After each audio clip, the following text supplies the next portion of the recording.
हमारे साथ हैं वैदिक संस्कृति के अध्येता डॉक्टर अरुण कुमार जायसवाल जी। नमस्कार। नमस्कार। नमस्कार। श्रीमद् भगवत गीता के 3 अध्याय का 36वां श्लोक। अर्जुन उवाच अथ केन प्रयुक्तोऽयं पापं चरति पुरुषः अनिच्छन्नपि वार्ष्णेय बलादिव नियोजितः।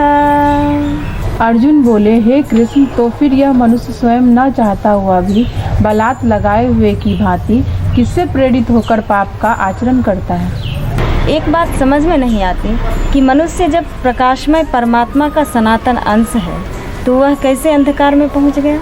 प्रेम इस धरती पर घटित होने वाली सबसे विरल घटना है। फिर लड़के लड़की के प्रेम को क्यों गलत माना जाता है। प्रायः सभी तो प्रेम की ही बातें करते होंगे ना। ये बहुत गंभीर प्रश्न है। जब मनुष्य की जीवात्मा प्रकाशपूर्ण है, परमेश्वर का वह सनातन अंश है, फिर वह अंधेरे में कैसे पहुंच जाता है। ये पुरुष नहीं चाहता कि पाप करे, फिर जबरदस्ती ऐसा कैसे हो जाता है।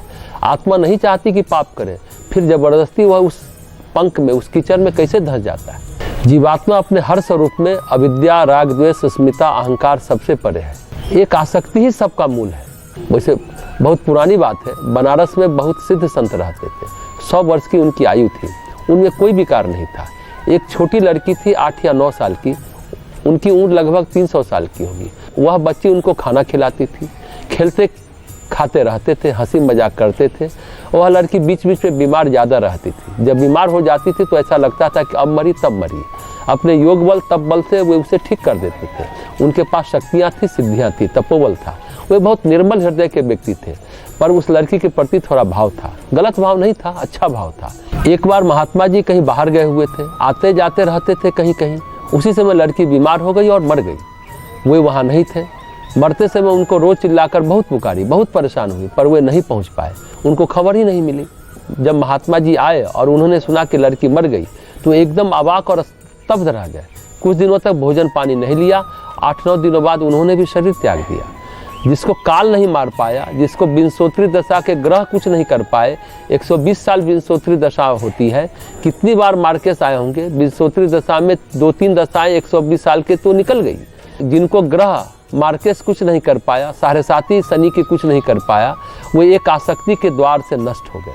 जब अर्जुन पूछते हैं कि मनुष्य न चाहते हुए पाप क्यों करता है, उसमें बलात् नियोजित क्यों होता है, तो इसका उत्तर ये है, जो आसक्ति है, कामनाएं हैं, रजोगुण है, ये ही मूल कारण है। इसमें मनुष्य सतोगुण से, सात्विकता से दूर होता जाता है। सात्विकता से दूर का मतलब है मनुष्य का अंधकार के भंवर में पहला कदम।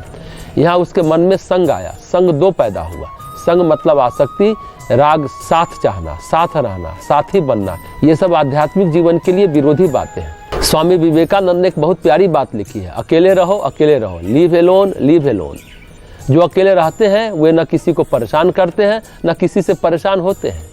विवेकानंद के जीवन में बहुत महिलाएं आई, पर वे सबसे दूर रहे। क्यों लिखा कि आध्यात्मिक व्यक्तियों को महिलाओं से दूर रहना चाहिए? ऐसा क्यों कहा उन्होंने? विवेकानंद से जब किसी ने पूछा तो विवेकानंद बोले, अब मैं इसे समझने लगा हूँ। महिलाएं ही नहीं, किसी भी तरह का सांसारिक व्यक्ति आध्यात्मिक व्यक्ति के लिए नुकसानदेह है। पुरुष के लिए महिला, महिला के लिए पुरुष कुसंग है। यदि संग है तो मनुष्य इच्छा के विपरीत न चाहते हुए भी बलात् इसमें नियोजित होता है। ये संग का मतलब है राग और द्वेष।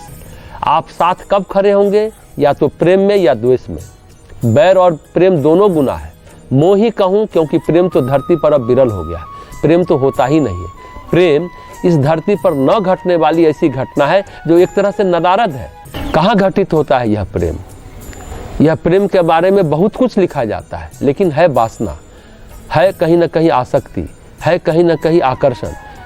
ये सब कुछ न कुछ आ ही जाता है। इसलिए आसक्ति जो है पाप का मूल कारण है। अगर आसक्ति न हो तो मनुष्य पाप ही नहीं करेगा। मनुष्य अपनी प्रकृति से शुद्ध नहीं है। यह बात मनुष्य जान ले तो सुधार हो जाएगा। अगर मनुष्य शुद्ध होता तो भगवान को गीता ही न कहना पड़ता। शुद्ध है, परमहंस है, ज्ञानी है, तो क्या करेगा गीता पढ़कर? वह तो अपनी आत्मा में अवस्थित हो गया। तो जो शुद्ध नहीं है उनके लिए गीता है। और प्रेम कहीं होता नहीं है, बहुत बिरले अपवाद स्वरूप होता है प्रेम दुनिया में। हाँ, प्रेम के नाम पर बाकी सब कुछ होता है। शुद्ध सात्विक होंगे, हो सकता है उनके जीवन में प्रेम घटित होता हो, फिर वे तो आसक्त नहीं होंगे। परंतु आसक्ति न जाने कहाँ से घुस जाती है, पता ही नहीं चलता और पाप हो जाता है। इसलिए महर्षि अरविंद निम्न प्राण और उच्च प्राण की बात करते हैं। निम्न प्राण में वासना रहती है और उच्च प्राण में भावना रहती है। नाभि के नीचे प्राण क्रियाशील है तो वासना काम सताएगा। इसी कारण मनुष्य शायद पाप करने लग जाता है, ये निम्न प्राण के कारण पाप करने लग जाता है। और जहाँ तक लड़के लड़की के प्रेम का प्रश्न किया गया, अभी लड़का लड़की निम्न प्राण में ही जीते हैं, यानी वासना में जीते हैं। कहने को हम उसे प्रेम कहने लगते हैं, दुनिया उसी को प्रेम कहती है, लेकिन वो वासना है, निम्न प्राण है। उच्च प्राण होगा तो फिर लड़के लड़की जिससे हम प्रेम करते हैं कल उस पर तेजाब नहीं डालेगा, उसको नहीं जलाएगा, जबरदस्ती हासिल करने की कोशिश नहीं करेगा। अगर उच्च प्राण में रहेगा, भावनाशील रहेगा, तो वासना में रहेगा तो अधिकार चाहेगा, अधिपत्य चाहेगा, और नहीं मिला अधिपत्य, नहीं मिला अधिकार तो फिर उसके साथ गलत व्यवहार करेगा। श्रीमद् भगवत गीता के 3 अध्याय का 37वां श्लोक। श्री भगवान उवाच काम एष क्रोध एष रजोगुण समुद्भवः महाशनो महापाप्मा विद्धयेन मिह वैरिणम्। श्री भगवान बोले, रजोगुण से उत्पन्न हुआ यह काम ही क्रोध है। यह बहुत खाने वाला अर्थात भोगों से कभी न अघाने वाला और बड़ा पापी है। इसको ही तू इस विषय में वैरी जान। भगवान ने काम को अधिक खाने वाला और महापापी बताया है। ऐसा क्यों? काम और क्रोध ये दोनों गुण किससे उत्पन्न हुए हैं? अच्छा भला आदमी क्यों कर पाप कर बैठता है, यहाँ तक कि बलात्कार भी। क्या बलात्कार बलात्कारी को सजा देने मात्र से रुक जाएगा? भगवान से जब अर्जुन पूछते हैं कि मनुष्य पाप क्यों करता है, तो भगवान इसका उत्तर देते हैं कि मनुष्य काम के वशीभूत होकर ही पाप करता है। लेकिन काम शब्द बड़ा व्यापक है, इसमें सारी कामनाएं आ जाती हैं। जैसे कहते हैं अर्थ धर्म काम मोक्ष, न तो कभी काम खत्म होता है न कभी कामनाएं खत्म होती है। और जब कामनाओं में विघ्न पड़ जाता है तो फिर क्रोध हो जाता है। दमित काम ही क्रोध बनता है और अनियंत्रित काम ही लोभ और मोह बनता है। जब कामनाओं में विघ्न नहीं पड़ता है, कामनाएं पूरी हो जाती हैं तो फिर वही लोभ हो जाता है। ये काम और क्रोध दोनों रजोगुण से उत्पन्न है। जितना व्यक्ति रजोगुणी होगा उसमें काम और क्रोध उतने ही होंगे। जितना व्यक्ति तमोगुणी होगा उतना ही उसमें आलस्य और प्रमाद होगा। आलसी आदमी के साथ एक बात है, वह तो कुछ करता ही नहीं है। पाप भी करे तो कैसे, उसे तो कुछ करना ही नहीं है। पाप भी करने के लिए तो कुछ करना पड़ेगा ना, क्रिया होगी तब ना पाप होगा। आलसी आदमी तो क्रिया पर ही विश्वास नहीं रखता, तभी तो वह न पाप करता न पुण्य। जब भगवान राम ने कुंभकर्ण को मारा तो उनकी पत्नी बोली कि हमारे पति को क्यों मारा, ये तो बड़े भोले भाले आदमी थे, उन्होंने कौन पाप कर डाले। तो भगवान ने कहा वे पाप के साथ खड़े थे, यही उनकी गलती थी। नहीं तो कुंभकर्ण ने जीवन भर कोई पाप ही नहीं किया था। क्रिया करेगा तभी तो पाप या पुण्य बनेगा। तमोगुण तो कुछ करता ही नहीं है और रजोगुण जब करता है तो पाप करता है। भगवान कहते हैं कि जो रजोगुण के कोख से उत्पन्न हुआ कोई कामनाएं हैं वही क्रोध का मूल कारण है और ये बहुत खाने वाला है, अर्थात इनमें तृप्ति कभी नहीं मिलती। तुलसीदास जी महाराज कहते हैं अगर आप विषय भोग का बहुत सारा घी उड़ेलो तो कामनाओं की अग्नि कभी बुझेगी नहीं। उपनिषद में भी लिखा है कामनाएं कामनाओं की पूर्ति से शांत नहीं होती, ये हवन की अग्नि में बार बार घी डाले जाने की तरफ बढ़ती ही चली जाती है। सच अगर आप विषय भोग का बहुत सारा घी उड़ेलेंगे तो कामनाओं की अग्नि कभी बुझेगी नहीं। कामनाओं की आग क्या विषय भोग के घी से कभी खत्म हो सकती है? कभी नहीं। जितना घी डालो आग की लपट उतनी तेज होगी। तो भगवान कहते हैं महाशनो बहुत खाता है, ये महापापमा, और ये अधिक से अधिक खाने के चक्कर में बहुत पाप कर बैठता है। विद्येन में वैरिनम, अर्थात इसे तू वैरी ही जान, यही है वैरी। इसी से मनुष्य पाप करता है। अच्छा खासा आदमी कामनाओं के कारण, काम के कारण पाप कर बैठता है। शिमला में एक शिक्षक है, वे अपनी पत्नी के बारे में कहते थे, बहुत अद्भुत और बहुत ही आश्चर्यजनक बात कहते थे। वे स्वयं अंग्रेजी के प्रोफेसर हैं और उनकी पत्नी हिंदी की प्रोफेसर, और प्रोफेसर होने के साथ साथ उनकी पत्नी अच्छी लेखिका भी है। उस जमाने में धर्मी में लिखती थी, उपन्यास भी लिखती है, लिखती हिंदी में पर बोलती अंग्रेजी में है, और पति लिखते अंग्रेजी पर बोलते हिंदी में है, संस्कृत में भी, क्योंकि उनको संस्कृत से बड़ा अनुराग है।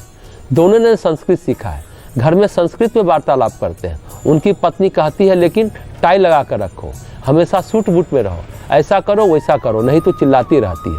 सूट बूट से भागकर हरिद्वार आ जाते हैं। एक दिन आए तो पत्नी से भी मिलवाया और फिर अकेले मिले तो कहा कि सेक्स की कितनी बड़ी कीमत इंसान को चुकानी पड़ती है। वह कल्पना नहीं कर सकता। यह काम जिस डोर से भगवान ने पूरी सृष्टि को बांध रखा है, यह पूरा जीवन ही खत्म कर देता है। एक व्यक्ति अभी मेरे सामने है, 65 साल के, वास्तविक उम्र में रिटायर हुए, 25 साल से यहाँ पर है, यानी 90 साल में है। एक विधवा के दरवाजे पर बार बार प्रणय निवेदन करने के लिए खड़े हो जाते हैं। तो क्या है? यही काम है। बहुत खाने वाला है जो भगवान कहते हैं। इस तरह भगवान सही कह रहे हैं, यह काम महाशनो है, अति खाऊ है। मनुष्य जो है, एक लड़की से उसका पेट नहीं भरेगा। एक महिला नहीं, 100 नहीं, 1000 नहीं, 2000 नहीं, 2 लाख पर मन नहीं अघाता। पटियाला के एक राजा था, उसका एक शौक था। पटियाला में एक झील है, उसमें खूबसूरत नग्न लड़कियों को तैराता था और स्वयं नाव में घूमता रहता था। लड़कियों के पीठ पर रखकर शराब के जाम भरे जाते थे, घूम घूम कर जल में विहार करके पीता था। यह तो उस समय की बात है, परंतु आज क्या हो रहा है? महाशनो ही तो है, अर्थात बहुत खाऊ है। इस तृप्ति के लिए मनुष्य कितना ही पाप कर डालता है, तृप्ति नहीं होती। तो भगवान कहते हैं, इसको तू वैरी जान, ध्यान रखे। काम शांत कैसे होगा? माँ मरेगी तो न बेटा मरेगा, जब जमीन है तो अंकुर है। भगवान यहाँ गंभीर बात कहते हैं। यह काम रजोगुण की कोख से उत्पन्न हुआ है। रजोगुण समाप्त होगा तो काम भी समाप्त होगा, और जब तक रजोगुण बना रहेगा तब तक काम शांत नहीं होगा। ये बहुत टेक्निकल बात है, तकनीकी बात है। जमीन जब उर्वर होगी तो फसल उगेगी ही, परंतु बंजर जमीन में अंकुर नहीं होंगे। तो भगवान कहते हैं, काम रजोगुण से आया है तो काम को मारना है, तो अपने अंदर के रजोगुण की जगह सतोगुण को पैदा करना होगा। सात्विक आहार, सात्विक विहार, सात्विक विचार, शास्त्रों का अध्ययन, सात्विक चिंतन, सात्विक जीवनचर्या, अगर ये सब जीवन में हो जाए तो काम खत्म हो जाएगा, नहीं तो धीरे धीरे छीण तो पड़ नहीं लगेगा। एक सत्य घटना और बताना चाहेंगे। एक साधक थे, चंद्रमा की रोशनी में ध्यान करने का उनका मन हुआ। छत पर ध्यान करने चले गए। उस समय रात के 12 बज रहे होंगे। एक महापिशाच आ गया, महाभयानक, उनको डराया। अभी बताता हूँ, बड़ा पूजा करता है, नष्ट कर दूंगा। एक काय क्या हुआ? ब्रह्म पिशाच उड़ने लगा। इतना विशाल भीमकाय ब्रह्म पिशाच उड़ने लगा। डर गया और बोला कि कोई बात नहीं, 1:30 बज गया, आज मेरा समय समाप्त हो गया, फिर किसी दिन तुमको देखूंगा। अपने आप से कुड़कर भाग गया। जब रजोगुण समाप्त होंगे तो काम क्रोध समाप्त होंगे, नहीं तो काम क्रोध बने रहेंगे, चाहे जितनी नौटंकी करें। उस साधक का सतोगुण उस भीमकाय ब्रह्म पिशाच को टिकने नहीं दिया। काम क्रोध कहाँ से पैदा हुए? रजोगुण है उनकी माँ, रजोगुण के गर्भाशय ने उनको जन्म दिया है। इसलिए इनसे पार पाने के लिए ऐसी जीवन शैली विकसित करनी होगी जिससे रजोगुण घटता चला जाए। जैसे जैसे रजोगुण घटता चला जाएगा, वैसे वैसे काम क्रोध घटता चला जाएगा। कभी व्यक्ति बहुत उत्तेजित हो जाता है। अब अगर घटना घटती है, बहुत हलचल नहीं मचती मन में, तो समझो जीवन शैली में सुधार हो रहा है, बदलाव हो रहा है। तो भगवान कहते हैं कि रजोगुण को वैरी जान। अगर सतोगुण बढ़ेगा, सात्विकता बढ़ेगी जीवन में, तो कोई मनुष्य पाप नहीं करेगा, और कोई रजोगुणी मनुष्य पाप के बिना नहीं रह सकता, और तमोगुणी को तो कुछ करना ही नहीं। 3 भाई 3 गुण, रावण रजोगुणी, विभीषण सतोगुणी, कुंभकर्ण तमोगुणी। विभीषण पाप कर नहीं सकते, रावण पाप किए बिना रह नहीं सकता, और कुंभकर्ण पाप करेगा नहीं। सतोगुण पाप करेगा नहीं, तमोगुण से पाप होगा नहीं, रजोगुण पाप किए बिना रह नहीं सकता। तो बलात्कारी को, जो भी व्यक्ति होते हैं जो बलात् काम कर बैठते हैं, एक समय के लिए उन पर रजोगुण इतनी पराकाष्ठा पर चली जाती है, वो अपना नियंत्रण खो बैठते हैं और गलती हो जाती है। और कहने की बात है कि आप सिर्फ सजा देने मात्र से बलात्कार को रोक नहीं सकते। जो हमने कहा, उसकी माँ कौन है? उस पाप की माँ है रजोगुण। रजोगुण कैसे खत्म हो? ऐसे व्यक्ति को भले आप सजा दें, सजा तो कानून देता है, लेकिन उसे सात्विक आहार, सात्विक विहार, सात्विक दिनचर्या में रखेंगे तो उसके अंदर का वो जो पाप करने की जो वृत्ति है, जो जड़ है, वो जो मूल है, वो समाप्त होगा। यानी उससे प्रायश्चित कराया जाए, उसको ऐसे वातावरण में दिया जाए जहां उसे एहसास हो कि हमने गलत किया, और बार बार बहुलीकरण, बार बार उसको एहसास कराया जाए। तब जाकर के कि उसके अंदर का वो जो अपराधी वृत्ति है, अपराध की वृत्ति, वो खत्म हो पाएगी। यानी रजोगुण को समाप्त करने की व्यवस्था बनानी होगी, तो बलात्कार रुक सकता है।